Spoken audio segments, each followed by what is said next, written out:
नमस्कार, मैं हूं दीपाली राणा। आप देख रहे हैं यौम मनी, हमारा खास शो जो हर रोज आपको लेकर आते हैं ताकि आपकी मदद कर सकें पोर्टफोलियो को बेहतर बनाने में और फाइनेंशियल गोल्स को पूरा करने में। आप भी अपनी प्लानिंग कर सकते हैं फाइनेंस से जुड़ी हुई। अगर आपके पास कोई भी क्वेश्चन है किसी भी तरीके का, आप इन्वेस्ट करना चाहते हैं, पोर्टफोलियो क्रिएट करना चाहते हैं, जानना चाहते हैं आपके गोल कैसे हासिल होंगे, तो आप अपनी क्वेरीज हम तक भेज सकते हैं। yomani@nw18.com हमारी ईमेल आईडी है। इसके अलावा आप अपने क्वेश्चन हमें व्हाट्सएप कर सकते हैं 7045220000 पर। फेसबुक, ट्विटर पर ये शो लाइव जा रहा है, आप देख भी सकते हैं, साथ अपने क्वेश्चन पोस्ट भी कर सकते हैं #AskAwaz लिखकर। आज हमारे साथ है वाइस इन्वेस्ट के सीईओ हेमंत रुस्तगी। हेमंत जी नमस्कार, स्वागत है आपका। और हेमंत जी से बातचीत करेंगे, लेकिन उससे पहले एक खास आंकड़े आपके सामने लेकर आते हैं, क्योंकि जब बात रिटर्न की हो तो सरकारी कंपनियां सब पर भारी पड़ रही हैं। यही वजह है कि म्यूचुअल फंड्स को भी जो सरकारी कंपनियां हैं वो खूब पसंद आ रही हैं। पीएसयूज में म्यूचुअल फंड्स की होल्डिंग लगातार बढ़ रही है। पीएसयूज में म्यूचुअल फंड के निवेश से जुड़े कुछ दिलचस्प आंकड़ों के साथ आशीष वर्मा हमारे साथ मौजूद हैं। तो आशीष बताइए, PSU flavour of the season रहा है और इसमें कोई दो राय नहीं कि पीएसयू का जलवा कायम है, लेकिन अगर हम म्यूचुअल फंड्स के नंबर्स की बात करें तो ये क्या इंडिकेट करते हैं? सबसे पहले एक काम करता हूं, इंडेक्स के रिटर्न्स के साथ शुरुआत करता हूं तो तस्वीर क्लियर होगी। पिछले एक साल में निफ्टी और पिछले एक साल में निफ्टी सीपीएसई इंडेक्स, उसके रिटर्न्स रखिए स्क्रीन पे। 24% निफ्टी जब चढ़ा तो सीपीएसई इंडेक्स ने 100% से ज्यादा के रिटर्न्स दिए। और ये लगातार डोमेस्टिक इंस्टीट्यूशनल इन्वेस्टर्स, हमारे म्यूचुअल फंड, उनके एग्रेसिव को नए नए रिकॉर्ड की ओर लेती ही चली जा रही है। और इनफैक्ट ये खरीदारी जो है, रीसेंट डेटा जनवरी का जो म्यूचुअल फंड्स का आया है, वो दिखा रहा है कि पीएसयूज में उनकी बाइंग रिलेंटलेसली कंटिन्यू होती हुई नजर आ रही है। जब हम सब इन पीएसयू कंपनीज के वैल्यूएशंस को लेकर कंफ्यूजन में है, स्ट्रीट में मतभेद है इनके वैल्यूएशंस को लेकर, म्यूचुअल फंड्स लैच ऑन कर रहे हैं। इनफैक्ट जनवरी 24 में म्यूचुअल फंड्स का जो सरकारी पूरा यूनिवर्स है लिस्टेड का, उनके पास 7.5% के आसपास का हिस्सा था। साल दर साल 186 बेसिस पॉइंट्स हिस्सेदारी बढ़ाई, इवन सीक्वेंशियली 34 बेसिस पॉइंट्स हिस्सेदारी बढ़ाई गई। अच्छा, इसके अलावा जो अंडरलाइन ट्रेंड है वो भी बड़ा इंटरेस्टिंग है। कुल म्यूचुअल फंड जो सरकारी कंपनीज में निवेश करते थे 37 थे एक साल पहले, बढ़ के 41 हो गए। और कुल स्कीम्स जो म्यूचुअल फंड्स की पीएसयूज में इन्वेस्ट करती थी 692 थी, बढ़ के 769, यानी कि साल दर साल 77 और स्कीम्स ऐसी आ गई जो सरकारी कंपनियों में निवेश करती चली गई। एक और interesting data, number of listed PSUs जिसमें ये म्यूचुअल फंड्स इन्वेस्ट करते थे, जनवरी 2018 में आंकड़ा 45 था और आज की डेट में 71 ऐसे सरकारी कंपनीज हैं जिसमें एमएफ एक्टिव हैं, खरीदारी कर रहे हैं। कहां खरीदारी कर रहे हैं वो प्लेट आपकी स्क्रीन पर आई थी, अब दिखाई डायरेक्टर साहब। जो टॉप पीएसयू पिक्स हैं म्यूचुअल फंड्स की, SBI, NTPC, Coal India, power grid, ONGC, PFC, REC, ये सब सबसे प्रिफर्ड गो टू पॉकेट्स तमाम एमएफ्स की नजर आएंगी। और सरकारी कंपनियों में जो इन्वेस्टमेंट्स हुए हैं म्यूचुअल फंड्स के, उनका मार्केट वैल्यू क्या है? कोविड टाइम्स में मई 2022 में 1 लाख करोड़ रुपए था और आज की डेट में 4 लाख करोड़ रुपए से ज्यादा का मूल्यांकन हो गया है इनके इन्वेस्टमेंट्स का। जाते एक और प्लेट के साथ छोड़े जाता हूं। जैसे रिटर्न्स की प्लेट दिखाई थी मैंने साल भर की, ये एक रिटर्न की प्लेट है इस महीने फरवरी की। निफ्टी ने 2% के रिटर्न्स दिए हैं, उसके सामने सीपीएसई इंडेक्स ने ऑलरेडी मंथ टिल डेट 9% के रिटर्न्स दिए। तो जो म्यूचुअल फंड्स ने लैच ऑन करा था जनवरी को ऑल माल, उनके पोर्टफोलियो के रिटर्न्स और बेहतर हो रहे होंगे। आई एम श्योर तमाम फंड मैनेजर्स, सीआईओस के चेहरे पे मुस्कुराहट ला रहे होंगे ये पीएसयूज के आंकड़े, इनके रिटर्न्स। शुक्रिया आशीष। तो ये इंटरेस्टिंग आंकड़े आशीष ने शेयर किए, जहाँ पर म्यूचुअल फंड्स का भी भरोसा बढ़ा है पीएसयू स्टॉक्स में और इसीलिए एक्सपोजर हमने पीएसयू स्टॉक्स में बढ़ते हुए देखा है। लेकिन चलिए आगे बढ़ेंगे और सवाल जवाब के सिलसिले को शुरू करते हैं। और हमारे साथ मौजूद है सवाल पूछने के लिए देवेंद्र प्रताप सिंह जयपुर से।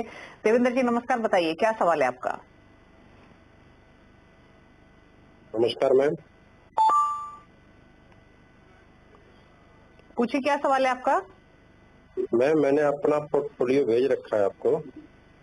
इसमें मेरे को पता करना था कि मेरे जो हमने इस लॉन्ग टर्म का भेज रखा है चल रहा है जो मेरा, उसमें मैंने एग्जिट कर दिया अभी फिलहाल, और एचडीएफसी का टैक्स सेवर फंड मैंने ऐड कर लिया अभी, ठीक है।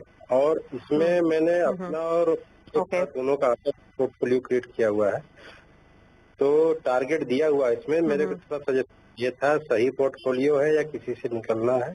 अभी करंट आज की वैल्यू हमारी 34,000 की है, 44 लाख की आ रही है। ओके, तो 34 लाख की पोर्टफोलियो की वैल्यू है, 30 लाख की पोर्टफोलियो की वैल्यू है, 32,000 की इनकी एसआईपी चल रही है जैसे इन्होंने मेंशन किया। और साथ ही इनकी जो फंड्स इनके पास हैं वो मैं क्विकली बता दूं तो इनके पास कुछ ट्रेडिशनल चीजें भी हैं जैसे कि इन्होंने मेंशन किया।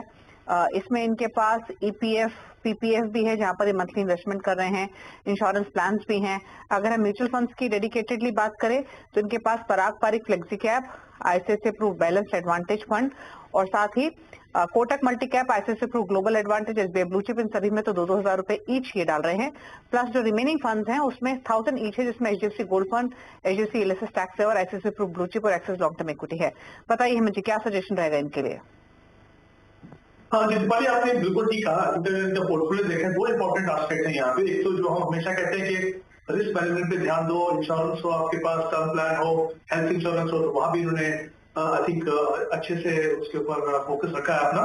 और दूसरा एक मिक्स जो है इनके पास ज्यादा इन्वेस्टमेंट है वो म्यूचुअल फंड में है, साथ में ऑब्वियसली थोड़ा पैसा पीपीएफ में भी है। तो आई थिंक और जिस तरीके से उन्होंने अपने गोल्स को डिफाइन किया है, 5 गोल्स है इन्होंने कहा इनके, बेसिकली सन और डॉटर दोनों की एजुकेशन है और दोनों की शादी है और इनकी खुद की रिटायरमेंट है। तो 5 गोल्स, कितना टारगेट, कितना समय, बहुत अच्छे से उन्होंने डिफाइन किया। तो आई थिंक इनका इन्वेस्टमेंट प्रोसेस जो है बहुत अच्छा है। इनकी जो इन्वेस्टमेंट को अगर देखें हम, 32,000 की इनकी एसआईपी है, 25,000 इनके नाम पे है और 7,000 इनके वाइफ के पोर्टफोलियो में है। अब देखते हैं कि इनकी रिक्वायरमेंट इतनी है इतनी गोल्स को पूरा करने के लिए। जैसा मैंने कहा कि पहले जो 2 गोल है वो बच्चों की एजुकेशन के लिए है, तो बेटे की एजुकेशन के लिए। और जैसा मैंने एक और चीज इंपॉर्टेंट मैं यहाँ पे टच करना चाहूंगा कि 30 लाख का इन्होंने कहा कि इनका एग्जिस्टिंग पोर्टफोलियो, क्योंकि वो बहुत इंपॉर्टेंट है जब हम पोर्टफोलियो को अलाइन करते हैं डिफरेंट गोल से। तो अगर हम बेटे की एजुकेशन की बात करें तो इनको 30 में से 15 लाख यहाँ पे अलाइन करना है इस गोल के लिए, और उसके अलावा 5,000 की एसआईपी की जरूरत है। इतना मैं कह दूं कि आपको कुछ चेंजेस नहीं करने हैं, जो आपके एग्जिस्टिंग पोर्टफोलियो वैल्यूएशन सिर्फ अलाइन करने की बात करें, देखने के लिए कि आपके पास पर्याप्त पैसा है कि नहीं।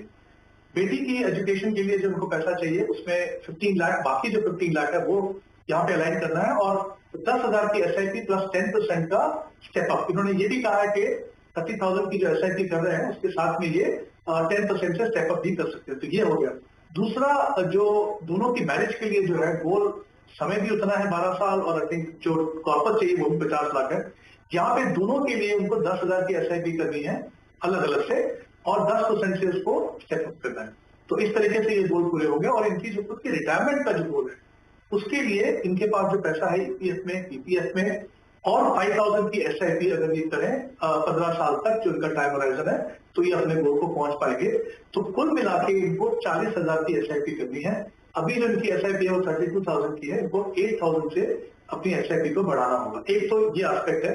दूसरा, अगर मैं इनके पोर्टफोलियो की बात करूं, इनके खुद के पोर्टफोलियो में जैसे मैंने कहा कि 25,000 की एसआईपी, लेकिन फंड बहुत ज्यादा है, तो मुझे लगता है उसको कम करने की जरूरत है। करीब करीब 12 फंड है इनके पास, उसको कम करें। अच्छी बात यह है कि एग्जिस्टिंग फंड में जो पोर्टफोलियो में ऐसे फंड हैं जिसको कंसोलिडेट करके थोड़ा अमाउंट बढ़ा के ये अपना पोर्टफोलियो बना सकते हैं। तो 3 जो एग्जिस्टिंग फंड है इनके पास, पारंपरिक flexi cap, Kotak multi cap और एचडीएफसी मिड कैप, इन तीनों में अगर ये 6,000 रुपए इन्वेस्ट करें तो 18,000 वहां पे। जैसा इन्होंने कहा कि इन्होंने जो ईएलएसएस में चेंज किया, एचडीएफसी टैक्स सेवर वहां पे 2,000 और आईसीआईसीआई ब्लू चिप में 5,000। तो कुल मिला के इनके पास 5 फंड होंगे, 12 से 7 फंड कम होंगे। इनकी जो वाइफ का जो पोर्टफोलियो है वहां पे सिर्फ एक ही चेंज कंसिडर कर सकते हैं ये, वहां पे आदित्य बिरला का जो फ्लेक्सी कैप फंड है उसकी जगह में निपॉन इंडिया मल्टी कैप, एक बदलाव वहां पे। तो जैसा मैंने कहा 8,000 से इनको अपनी एसआईपी बढ़ानी है और अदरवाइज जो इनके गोल्स है। लेकिन एक इंपॉर्टेंट चीज जाते जाते और उनको कहना चाहूंगा मैं कि जो इनका गोल है रिटायरमेंट का, जो टारगेट रखा है 1 करोड़, मुझे लगता है उसको थोड़ा सा दोबारा से सोचने की जरूरत है कि वाकई में 15 साल के बाद 1 करोड़ एडिक्वेट होगा उनके अपने रिटायरमेंट के लिए। तो थोड़ा सा उसको ध्यान रखें, इन्फ्लेशन को कंसिडर करें और जरूरत पड़े तो अपने गोल को रीडिफाइन करके फिर से आप थोड़ा सा अमाउंट बढ़ा सकते हैं। बट मुझे लगता है कि शायद 1 करोड़ उतना पर्याप्त नहीं है। ओके, चलिए, तो सजेशन दिए गए हैं आपके पोर्टफोलियो को लेकर, अकॉर्डिंगली आप चेंजेस कर सकते हैं। शशांक है अगले कॉलर हमारे साथ गुरुग्राम से बातचीत करने के लिए। शशांक नमस्कार, बताइए क्या सवाल है आपका? हाय दीपाली मैम, मैंने एक्चुअली आपको अपना पोर्टफोलियो भेजा हुआ है। तो मैं अराउंड 2 साल से SIPs कर रहा हूँ और मेरे पोर्टफोलियो की वैल्यू अराउंड 15 लाख है। Okay, right. तो मेरे को बस ये जानना था कि अभी अराउंड अगर मैं 10 साल तक और अभी ये करता रहता हूँ investment same plus step up भी मैं कर सकता हूँ अराउंड 10 to 15% पर year as the salary grows, तो कितना कॉर्पस संभव हो सकता है मेरा? ओके, ओके, पूछ लेते हैं क्या सजेशन रहेगा आपके लिए। फिलहाल जो आपकी SIP चल रही है, आपने जैसे मेंशन किया, ये 58,700 के आसपास की है, करेक्ट? राइट। ओके, 15 लाख की पोर्टफोलियो की वैल्यू है, 10 इयर्स का होराइजन है। फंड्स में इनके बता दो, HDFC फोकस 30 11,000 रुपए महीना, पराग परिक फ्लेक्सी कैप 11,000 रुपए महीना, 11,000 रुपए महीना ये क्वांट एक्टिव फंड में डाल रहे हैं। HDFC निफ्टी 50 इंडेक्स फंड में 5,000 और साथ ही मोतियाल ओसवाल मिड कैप, मेरी एसेट मिड कैप पे 5,500 ईच। SBI कॉन्ट्रा फंड में 5250, 5500 ईच डाल रहे हैं ये एक्सिस स्मॉल कैप में, और टाटा स्मॉल कैप में 7,000 का इन्वेस्टमेंट है इनका मंथली बेसिस पे। तो बताइए इनके फंड चॉइसेस, इनके गोल पर राय। गोल बेसिकली 10 इयर्स में कितना कॉर्पस एक्यूमुलेट कर लेंगे ये जानना चाहते हैं, कंसीडरिंग 15 लाख ऑलरेडी एक्यूमुलेट हो चुके हैं। जी दीपाली, पहले देखते हैं कि कितना कॉर्पस से बना पाएंगे। यहाँ पे 10 साल का समय है, तो 12% की एनुअलाइज रिटर्न मान के चल रहे हैं। जैसा हमने कहा कि 15 लाख का इनका कॉर्पस बना हुआ है ऑलरेडी, 58,725 पर मंथ SIP से वो इन्वेस्ट कर रहे हैं। तो अगर ये अपना प्रोसेस 10 साल तक कंटिन्यू करते हैं तो तकरीबन 1,90,00,000 या आप कह सकते हैं कि ऑलमोस्ट 2 करोड़ का कॉर्पस ये बना पाएंगे। तो एक तो वो एस्पेक्ट हो गया। दूसरा, अगर इनके पोर्टफोलियो की बात करें तो मुझे लगता है 2 शायद चेंजेस करने की जरूरत है, ये कंसीडर करें उसको। इनके पास 2 मिड कैप फंड है, एक मेरा एसेट मिड कैप फंड है और दूसरा मोतीलाल ओसवाल मिड कैप है। दोनों में 5,000 की इन्वेस्टमेंट कर रहे हैं। तो मैं चाहूंगा कि या तो वो जो पैसा मेरा एसेट मिड कैप में कर रहे हैं वो ऐड करें मोतीलाल ओसवाल के अंदर, ताकि एक फंड होगा, अच्छा फंड होगा और बेटर परफॉर्मेंस उनको मिल सकती है वहां से। बट अगर वो कीन है कि उनके पास नहीं 2 मिड कैप फंड होने चाहिए, तो फिर इस फंड से बेहतर ऑप्शन मुझे लगता है वो कंसीडर कर सकते हैं निपॉन इंडिया ग्रोथ फंड। तो वो एक थोड़ी बेहतर ऑप्शन डेफिनेटली हो सकती है। दूसरा, इनके पास एक जो स्मॉल कैप फंड है, एक्सेस स्मॉल कैप फंड, उससे बेहतर कई फंड्स हैं, बट एक अगर फंड चुनना चाहें जो इससे पोटेंशियली बेटर हो सकता है वो HDFC स्मॉल कैप। तो 2 बदलाव पोर्टफोलियो में। और जैसे मैंने कहा, अगर ये 10 साल तक अपना इन्वेस्टमेंट प्रोसेस कंटिन्यू करते हैं तो करीब 2 करोड़ का वापस बना पाएंगे। ओके, चलिए, तो ये रहा आपके लिए सजेशन। लगभग 2 करोड़ का कॉर्पस आप एक्यूमुलेट कर लेंगे, लेकिन थोड़े से बदलाव आपके पोर्टफोलियो को लेकर सजेस्ट किए गए हैं, उनको कीजिए आप इम्प्लाय। जैसे मेरे एसेट मिड कैप फंड से निकलने की सलाह है, मोतियाल ओसवाल मिड कैप या निपॉन इंडिया मिड कैप आप ऑप्ट कर सकते हैं। एक्सिस स्मॉल कैप को HDFC स्मॉल कैप से आप रिप्लेस करें और बाकी फंड्स में बने रहे। रुक रहे इसी के साथ एक ब्रेक के लिए। ब्रेक के बाद कुछ और क्वेश्चंस को लेंगे। हेमंत पुस्तक हमारे साथ बने हुए हैं, जरूर पसंद हैं।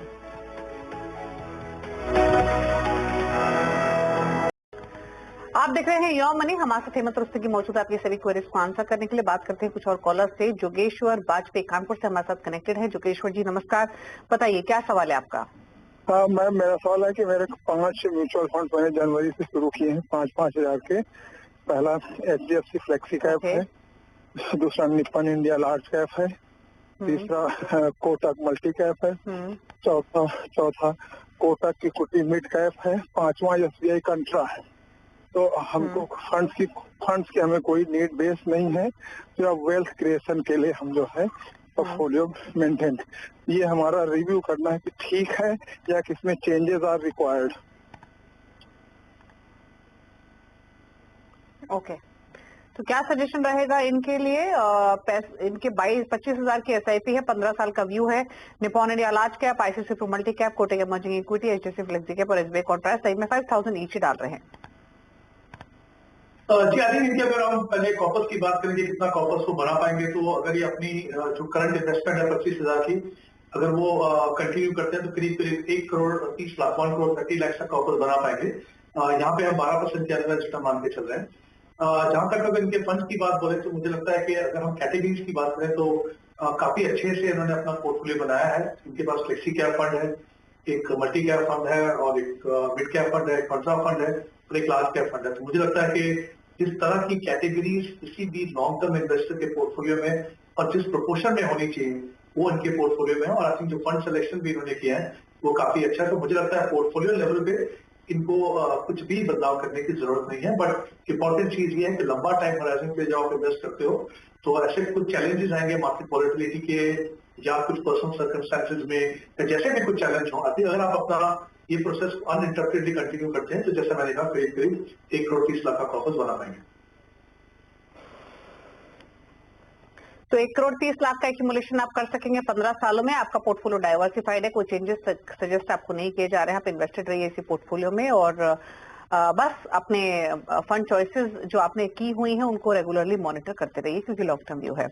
बात करते हैं सचिन अग्रवाल से, गुरुग्राम से हमारे साथ कनेक्टेड है। सचिन नमस्कार, बताइए क्या सवाल है आपका? नमस्कार मैडम, मैं अपने पोर्टफोलियो पे अपना रिव्यू चाहता हूँ। एक बार मेरा पोर्टफोलियो चेक करके बता सकते हैं कि करंट पोर्टफोलियो ठीक है कि नहीं। बाकी 10,000 रुपए की मैं इंक्रीज करना चाहता हूँ इतनी SIP, तो क्या इन्हीं फंड में बना रहा हूँ या फिर मैं कोई और फंड में ऐड कर सकता हूँ? ठीक है, तो मैं क्विकली मेंशन कर देती हूँ पहले फटाफट से।